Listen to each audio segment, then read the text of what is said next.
Sastra channel நேயர்களுக்கு நமஸ்காரம். அனுதினம் ஆனந்தம் நிகழ்ச்சியில் உங்கள் அனைவரையும் சந்திப்பதில் மிக்க மகிழ்ச்சி.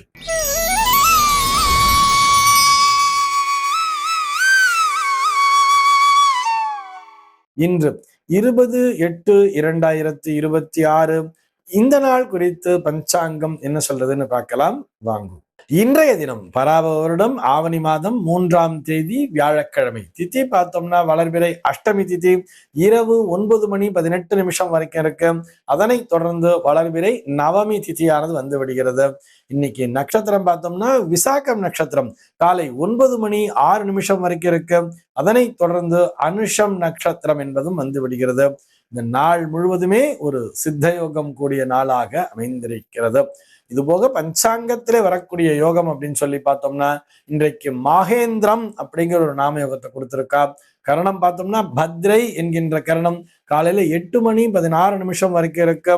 அதனை தொடர்ந்து பவம் என்கின்ற கரணமானது வந்து விடுகிறது. இந்த நாளானது ஒரு கீழ்நோக்கு நாளாக அமைந்திருக்கிறது. இன்னைக்கு என்ன ஸ்பெஷல் அப்படின்னு சொல்லி பார்த்தோம்னா இன்றைய தினம் ஸ்பெஷலா ஒன்றும் பஞ்சாங்கத்துல கொடுக்கல. ஆனால் ஒரு நினைவூட்டலுக்காக சொல்கிறோம். நாளைய தினம் அந்த வரலட்சுமி விரதம் என்பது இருக்கிறது. ஆக எல்லோரும் அவசியம் வரலட்சுமி விரதத்தினை மேற்கொள்ள வேண்டியது. அந்த வரலட்சுமி விரதத்திற்கு தேவையான அத்தனை பொருட்களையும் இன்றைய தினமே சேகரித்து வைத்துக் கொள்ள வேண்டியது. நிறைய வாங்க வேண்டிய விஷயங்கள்லாம் இருக்கும் தெரியுமா. நாளைக்கு பூலாம் இஷ்டத்துக்கு விளைவிக்கும். இருந்தாலும் நம்ம பூ வாங்குறது, அப்புறம் அம்பாளுக்கு ஜடைக்கு ஆர்டர் பண்றது, என்னென்ன விஷயங்கள்லாம் நம்ம தயார்படுத்தி வச்சுக்கணுமோ இன்றைக்கே அந்த மண்டபங்களை எல்லாம் அலங்காரம் பண்ணி நிறைய பேர் பார்த்தோம்னா இன்றைய தினம் மாலை பொழுதிலேயே அம்பாளை அலங்கரிச்சு பண்ணி இன்னைக்கு தினம் சாயங்காலமே அந்த கோதுளி லக்னம் சொல்லுவா இல்லையா, பசுமாடு மேய்ச்சலுக்கு போயிட்டு திரும்பி வர்ற நேரத்துல அம்பாளை உள்ள அழைக்கணும். ஆக்சுவலி அது நாளைய தினம்தான் சாயங்காலம் அந்த சாயரட்சிக்கு மேலதான் செய்வா.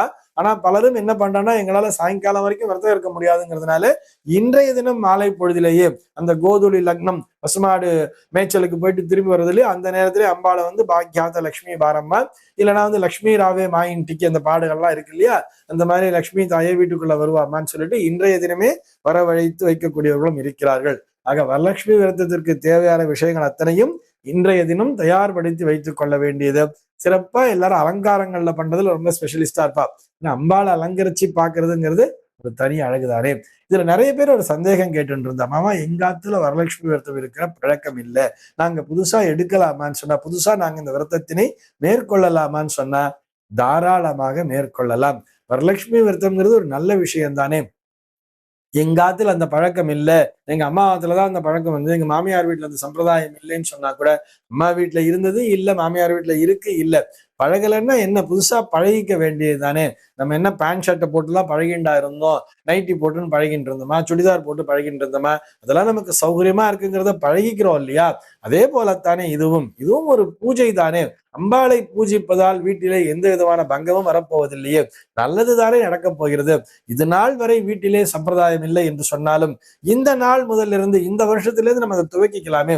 நிறைய பேர் அப்படிதான் சந்தேகம் கேட்டு இருப்பா, எங்காத்துல நவராத்திரிக்கு கொலு வைக்கிற பழக்கம் இல்லை அப்படின்னு சொன்னா வச்சு பழகிக்க வேண்டியதானே. கொலுங்கிறது ஒரு பொம்மைகளை வச்சு அழகு பார்க்க போறோம், அழகா பொம்மைகளை வச்சு அதற்குரிய பூஜைகள் எல்லாம் செய்ய போறோம். ஒரு பூஜை செய்வதிலே எந்த விதத்திலே தவறு என்பது வந்து விட போகிறது. நமக்கு ஆசைங்கிறது இருக்கு, நமக்கு நிச்சயமா பண்ணணும்னு தோன்றதுன்னு சொன்னா வீட்டுல இருக்கிற பெரியவங்களுக்கு போய் நமஸ்காரத்தை பண்ண வேண்டியது. நமஸ்காரம் பண்ணி, அம்மா இன்னையில இருந்து நான் நாளைக்கு வரலட்சுமி விரதத்தை மேற்கொள்ளலான் இருக்கேன், நீங்க ஆசீர்வாதம் பண்ணணும்னு சொல்லிட்டு பெரியவர்களுடைய அனுமதியோடு அவசியம் எல்லோரும் வரலட்சுமி விரதத்தினை மேற்கொள்ள வேண்டியது. சென்னையை பொறுத்தவரை இன்றைய தினத்தினுடைய சூரிய உதயம் என்பது காலை 6 மணிக்கும் சூரிய அஸ்தமனம் என்பது மாலை 6:23 சம்பவிக்கிறது. இன்றைய தினத்தினுடைய நல்ல நேரம் சொல்லி பார்த்தோம்னா பகல் 10:11 வரையிலும் மாலை 5 மணி முதல் 6 மணி வரையிலும் நல்ல நேரமே. சென்னையை பொறுத்தவரை இன்றைய தினத்தினுடைய ராகு காலம் என்பது மதியம் 1:45 முதல் 3:18 வரையிலும், யமகண்டம் என்பது காலை 6 மணி முதல் 7:33 வரையிலும், குளிகை காலம் என்பது காலை 9:06 முதல் பகல் 10:39 வரையிலும் சம்பவிக்கிறது. தினாந்தம் பார்த்தோம்னா இன்றைய தினம் இரவு 1:39 கொடுத்திருக்கா. சூலம் பார்த்தோம்னா இன்றைக்கு தெற்கே சூலம் மதியம் 2:16 வரையில் அந்த சூல தோஷம் என்பது உண்டு. அதற்குரிய பரிகாரமாக நல்லெண்ணெய் தானம் விடுத்து விட்டு தெற்கு திசையை நோக்கி பயணிக்கலாம் அப்படிங்கிறதையும் சொல்லி இருக்கா. இன்றைய தினத்தினுடைய ஆன்மீக தகவலாக நம்ம என்ன பார்க்க போறோம் சொல்லி பார்த்தோம்னா, தம்பிதுரை அப்படிங்கிற ஒரு நேயர் கேள்வி கேட்டிருக்கார். அவருடைய கேள்வி என்னன்னு சொல்லி பார்த்தோம்னா, கும்பாபிஷேக நீரை இந்த தண்ணீர் குடிக்கிற வாட்டர் பாட்டிலே பிடித்து எடுத்து செல்லலாமா? இந்த வாட்டர் பாட்டில போய் பிடிக்கலாமா? கும்பாபிஷேகம் என்பது ஒரு புனித நீர் தானே. அந்த கும்பாபிஷேகத்தை தெளிக்கக்கூடிய நீர்ங்கிறது ஒரு புனித நீர். அதை நம்ம மேல தெளிச்சுக்கிறத விட்டுட்டு அதை வாட்டர் பாட்டில்ல நம்ம தண்ணி குடிக்கிற வாட்டர் பாட்டில போய் பிடிச்சுட்டு போறாளே, இப்படி பிடிச்சுண்டு போகலாமா அப்படிங்கிறது தான் அவருடைய சந்தேகமாக அமைந்திருக்கிறது. நிச்சயமாக கும்பாபிஷேகத்திலே தெளிக்கக்கூடிய நீர் என்பது புனித நீர் தான். இதுல எந்த விதமான சந்தேகமும் இல்லை. எல்லாரும் இந்த கும்பாபிஷேக தண்ணி பார்த்தோம்னா கையில ஒரு வாட்டர் பாட்டிலோட தான் வர, நான் இல்லைன்னு சொல்லல. ஆனா இதுல நிறைய பேர் என்ன பண்றான்னு சொல்லி பார்த்தோம்னா, அப்பதான் கடையில ஒரு வாட்டர் பாட்டில வாங்கியிருப்பா, தண்ணியை ஃபுல்லா குடிச்சிருப்பா. தண்ணி குடிச்சிட்டு அப்படியே அந்த எச்சிலோடு அதிலே கொண்டு போய் நமக்கு அந்த தீர்த்தத்தை வாங்கி கொள்ளணும்னு சொல்லி வாங்கிக்கிறான். அவருடைய எண்ணம் என்னன்னு சொல்லி பார்த்தோம்னா, அந்த தீர்த்தத்தை வீட்டிற்கு எடுத்து செல்ல வேண்டும், நம்முடைய வீட்டிலே தெளிக்க வேண்டும், நம்முடைய குழந்தைகள் மற்றும் எல்லோருக்கும் வீட்டில் இருக்கக்கூடிய பிறர்களுக்கெல்லாம் தர வேண்டும் என்பது அவருடைய எண்ணம். எண்ணத்திலே எந்த விதமான தவறும் இல்லை. ஆனால் அதனை எப்படி எடுத்து செல்கிறோம் என்பது இருக்கிறது அல்லவா. முதல்ல ஒரு விஷயத்த புரிஞ்சுக்கணும். அதாவது எதுக்காக கும்பாபிஷேகத்துல போய் இந்த அளவுக்கு தண்ணின்னு எல்லாரும் எனக்கு கொஞ்சம் கொடுங்க எனக்கு கொஞ்சம் கொடுங்கன்னு சொல்லி பறந்து கொண்டிருப்பார்கள். நம்ம அதை பார்க்கலாம். அதுல நிறைய கூட்ட நெரிசல்லாம் கூட உண்டாகி கொண்டிருக்கும். ஆனா ஒரு சில இடங்கள்ல நல்ல ஏற்பாடு எல்லாம் பண்ணி வச்சிருப்பா. அழகா அவர்கள் எல்லோருக்குமே தீர்த்தம் கிடைக்கின்ற அளவிற்கு சிறப்பான ஏற்பாடுகளை செய்திருப்பார்கள். எதற்காக முதல்ல இப்படி அந்த கும்பாபிஷேக தண்ணி நமக்கு வேணும்னு சொல்லி கேட்கிறா அப்படின்னு சொல்லி பார்த்தோம்னா, இறைவன் நமக்கு தரக்கூடிய அருட்பிரசாதம் என்பது அந்த வருணனின் மூலமாகத்தான் வந்து சேருகிறது. அந்த வருணனைத்தான் அந்த கும்பத்திலே ஆவாகனம் செய்திருப்பார்கள். எல்லா விதமான மந்திரங்களையும் ஜபித்திருப்பார்கள். அந்த தீர்த்தத்தின் மூலமாகத்தான், அந்த தீர்த்த பிரசாதத்தினை நம் மீது தெளித்துக் கொள்ளும் பொழுதும், அந்த தீர்த்த பிரசாதத்தினை ஒருவாய் நாம் உட்கொள்ளும் பொழுதும் என்ன நடக்கிறதுன்னு பார்த்தோம்னா, ஆண்டவனுடைய அருட்பிரசாதத்தை நாம் நேரடியாக பெற்றுக்கொண்ட அந்த உணர்வானது நமக்கு வந்து சேர்கிறது.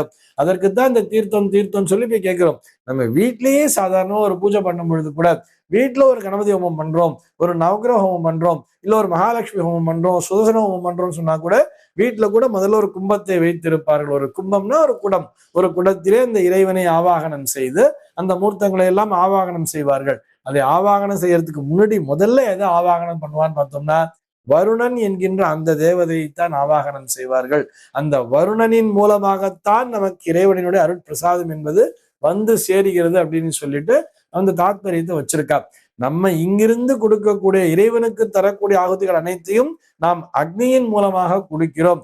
இறைவன் நமக்கு தரக்கூடிய பிரசாதங்களை அந்த வருணனின் மூலமாக கொடுக்கிறார். அக்னி வருணாபியாம் நமகா என்றே சொல்லுவார்கள். இவர்கள் இருவருமே தூதுவர்களாக செயல்படுகிறார்கள் மாதிரி நம்ம புரிஞ்சுக்கலாம். சரி, ஆண்டவனினுடைய அருட்பிரசாதத்தை அந்த வருணன் கொண்டு வந்து தருகிறார். வருணன்னு சொன்னா என்ன? வருணன் தான் நீர் அப்படின்னு எடுத்துக்கலாம். அந்த நீர் வருணனின் ஆதிக்கம் பெற்றதுதான் நீர் என்பதல்லவா. அந்த வருண தேவதை அந்த நீரினை நாம் பிரசாதமாக பெற்றுக்கொள்கிறோம் கும்பாபிஷேகத்திலே. சரி, அப்ப இறைவனினுடைய நேரடியான பிரசாதம் எனும் பொழுது அதனை எப்படி பெற்றுக்கொள்ள வேண்டும்? மிகவும் பயபக்தியோடு பெற்றுக்கொள்ள வேண்டும் அல்லவா. பயபக்தியோடு பெற்றுக்கொள்வதற்காக என்ன பண்ணணும்? வீட்டில இருந்தே ஒரு பாத்திரம்ங்கிறத எடுத்துன்னு வரலாமே. சின்னதா ஒரு சொம்போ அல்லது ஒரு பித்தளையால ஒரு டம்ளரோ அல்லது தாமிரத்தால ஒரு பாத்திரத்தையோ வீட்டில இருந்தே எடுத்துட்டு வரலாமே. அதனை விடுத்து அங்க வரும்பொழுதுதான் நமக்கு ஞாபகங்கிறது வரும். வரும்பொழுது என்ன பண்ணுவோம்? ஒரு பிளாஸ்டிக் பாட்டில தண்ணி வாங்கி தண்ணியை குடிச்சிருவோம். எச்ச பண்ணி குடிச்சா அந்த டம்ளர்லயே அந்த வாட்டர் பாட்டிலே நம்ம என்ன பண்ணுவோம்? சுவாமியுடைய பிரசாதம் சொல்லி அதை வாங்கிக்கிறோம். அது தவறு தானே. அந்த மாதிரி பண்ணக்கூடாது. பிளாஸ்டிக் பாட்டில் அப்படிங்கிறது தேவையில்லையே. பிளாஸ்டிக் கண்டெய்னர் அது இல்ல சார், நான் எச்ச பண்ணி குடிச்சதா கூட வீட்டுல வந்து நல்லா அலம்பிதான் எடுத்துட்டு வந்தேன், அந்த மாதிரி ஒரு ரீசன் சொன்னா கூட அது தேவையில்லையே. அதற்கு பதிலாக வீட்டிலிருந்து அழகா ஒரு கண்டெய்னர், அந்த ஒரு சின்ன ஒரு தாமிரத்தாலான ஒரு மூடி போட்ட ஒரு பாத்திரத்தை எடுத்துட்டு வரலாம், அல்லது பித்தளையிலான ஒரு சம்படம் மாதிரி கூட எடுத்துட்டு வரலாம். அதுல கூட வாங்கிட்டு அழகா அந்த பிரசாதத்தை பயபக்தியோட எடுத்துட்டு போய் வீட்டில் இருப்பவர்களுக்கு தரலாம். வீடு முழுக்க தெளித்து விடலாமே. இதுல எந்த விதமான ஒரு குறையும் வந்து விட போவதில்லை. ஆனால் இதை அவசியம் பெற்றுக்கொள்ளத்தான் வேண்டுமா என்று வரும் பொழுது நாம் நம்மீது தெளித்து கொண்டாலே அது போதுமானதுன்னு சொல்றார். இதுதான் இங்க முக்கியமான பாயிண்ட். அந்த நேயர் எதை வச்சு கேட்டிருக்காரு சொன்னா, இந்த மாதிரி கண்டிப்பா தீர்த்தத்தை வாங்கிட்டு போய்த்தான் ஆகணுமா அப்படிங்கிறது தான் அவருடைய சந்தேகம். குறிப்பா அதைத்தான் அவர் குறிச்சு கேட்டிருக்காருன்னு நினைக்கிறேன். என்ன விஷயம் சொன்னா, அங்கே போய் நம்மீது அந்த நீரானது தெளிக்கப்பட்டதா, அதை நாம் பெற்றுக்கொண்டோமா? அந்த நேரத்துல நம்ம என்ன பிரார்த்தனை வைக்கணும்னு சொன்னா, யாம் பெற்ற இன்பம் பெருக இவ்வையகம், என் மீது இந்த நீரானது தெளிக்கப்பட்டிருக்கிறது, நான் புலகாங்கிதம் அடைந்திருக்கிறேன், இறைவனுடைய அருட்பிரசாதத்தை நான் பெற்றுக்கொண்டிருக்கிறேன். இதே போல இந்த நாளிலே பூமி முழுக்க நல்லபடியாக மழை பெய்ய வேண்டும். வருணன்ட்ட பிரார்த்தனையே என்ன? பூமி முழுக்க நன்றாக நல்லபடியாக மழை பொழிந்து அந்த நீர்நிலைகள் என்பது நிரம்ப வேண்டும். இந்த மண்ணானது நீர் வளம் நிரம்பியதாக இருக்க வேண்டும். விவசாயம் என்பது தழைத்து ஓங்க வேண்டும் என்பதுதானே. அதைத்தான் நாம் அந்த நீர் தெளிக்கப்படும் பொழுது பிரார்த்தனையாக வைக்க வேண்டும். ஆனா நம்ம பலரும் என்ன தெரியுமா பண்றோம்? நீர் தெளிக்கும் பொழுதுதான் சுவாமி தண்ணி சுவாமி தண்ணின்னு சொல்லிட்டு கையில பாட்டில வச்சுட்டு இப்படி இப்படி அலைஞ்சிட்டு இருப்போமே தவிர அந்த பிரார்த்தனையை முன்வைப்பதற்கு மறந்து விடுகிறோம். அந்த நீரை கலெக்ட் பண்றதுல தான் நம்முடைய கவனம்ங்கிறது போறதே தவிர அந்த இடத்திலே மனமானது இறைவனிடத்திலே பிரார்த்தனையை வைக்க வேண்டும். தலை குனிந்து அந்த ஸ்வீகாரம் பண்ணிக்கணும். அவங்க அந்த தண்ணியை தெளிக்கிறாங்கன்னும் பொழுது அதை நம் மீது தெளித்து கொள்ள வேண்டும். அதனை ஒரு வாய் வாங்கி பருக வேண்டும். அதன் மூலமாக அந்த நேரத்திலே ஒரு பிரார்த்தனையை வைக்க வேண்டும் என்பதுதான் அதற்கான நோக்கம். அந்த நோக்கத்தை நிறைவேற்றி கொண்டாலே போதுமானது.